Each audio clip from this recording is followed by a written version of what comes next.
నెల 10-11 తేదీలలో హైదరాబాద్లో స్ట్రక్చర్ సమావేశం జరిగింది.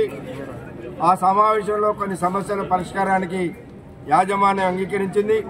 ముఖ్యంగా కార్మికుల సొంత ఇంటి పథకాన్ని అమలు చేయడానికి యాజమాన్యం కమిటీ చేసి దాంట్లో యూనియన్ కూడా పెట్టారు.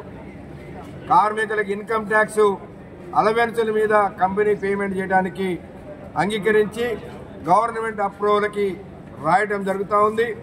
అదేవిధంగా కార్మికుల డిజిగ్నేషన్స్ మార్పులపైన కానివ్వండి, కొత్త మైన్స్ కొరకు ఏర్పాటు చేయడానికి కూడా మాట్లాడాం.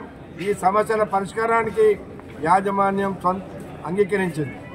ఒకవేళ కనుక జనవరి వరకు ఈ ఏదైతే హైదరాబాదులో కార్పొరేట్ స్థాయి హాస్పిటల్ కూడా సింగరేణి తరఫున ఏర్పాటు చేస్తామన్నారు.